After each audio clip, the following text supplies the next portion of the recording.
3 যুগের মধ্যে এবারই সবচেয়ে বেশি আসন পেয়েছে ইসলামপন্থী দলগুলো। 2026 সালে ত্রয়োদশ জাতীয় সংসদ নির্বাচনে তাদের এই উত্থান নতুন রাজনৈতিক সমীকরণের ইঙ্গিত করে। মূলত ইসলামী দলগুলোর ধারাবাহিকতা ও দলে কোনো গ্রুপিং না থাকা, বিশেষ করে জুলাই আন্দোলনে তাদের ভূমিকা সাধারণ মানুষ ইতিবাচকভাবে নিয়েছে। দেশের সংসদীয় গণতন্ত্র 1991 সালে চালু হওয়ার পর এবারের নির্বাচনের সবচেয়ে বেশি আসনে জয়ী হয়েছে ইসলামপন্থী দলগুলো। আসনের পাশাপাশি প্রাপ্ত ভোটের হারও বেড়েছে তাদের।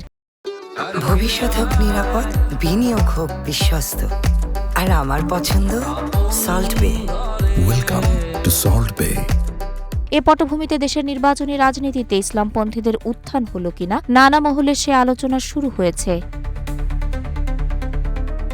নির্বাচন কমিশন তথ্য অনুসারে এবারের নির্বাচনে 11টি ইসলামপন্থী দল অংশ নেয়। ত্রয়োদশ জাতীয় সংসদ নির্বাচনের ফলাফল বিশ্লেষণ করে দেখা গেছে ইসলামপন্থী দলগুলো মোট আসন পেয়েছে 72টি। এর মধ্যে জামায়াত ইসলামী একাই পেয়েছে 68টি। বাংলাদেশ খেলাফত মজলিস 2টি ও খেলাফত মজলিস 1টি আসন পেয়েছে। এবারই প্রথম একটি আসন পেয়েছে চরমোনাই পীরের দল ইসলামী আন্দোলন বাংলাদেশ। বিএনপির সঙ্গে জোট করে 5টি আসনে ভোট করেছে জমিয়তে উলামায়ে ইসলাম বাংলাদেশ। কোনো আসন জিততে পারেনি তারা।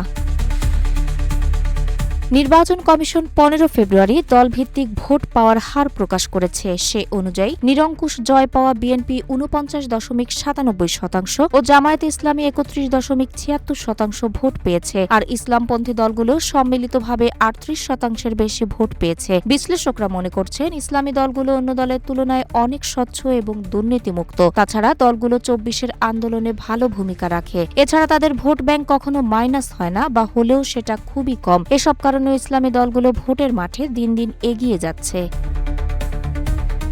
স্বৈরশাসক হুসেইন মোহাম্মদ এরশাদের পতনের পর 1991 সালের নির্বাচনে 12টি ইসলামপন্থী দল অংশ নেয়। জামায়াত ছাড়া অন্য সবাই মিলে 2% ভোটও পায়নি।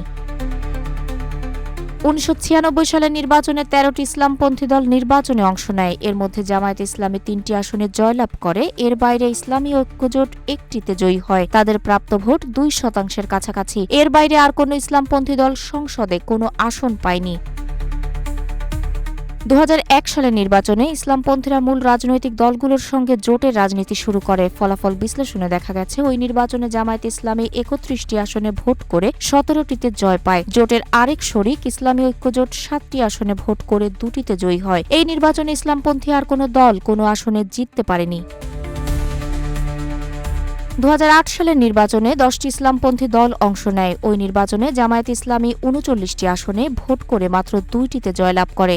তাদের প্রাপ্ত ভোট 5%-এরও কম। অন্যদিকে ইসলামী ঐক্যজোট 4টি আসনে ভোট করে 1টিও জিততে পারেনি। চরমোনাইয়ের পীরের দল ইসলামী আন্দোলন বাংলাদেশ সর্বাধিক 167টি আসনে ভোট করে 1টি আসনও পায়নি। পরিবর্তিত এই রাজনৈতিক চিত্রে সামনে কি সমীকরণ তৈরি হয় সেটি এখন দেখার বিষয়। তাহের আক্তার, রূপালী বাংলাদেশ।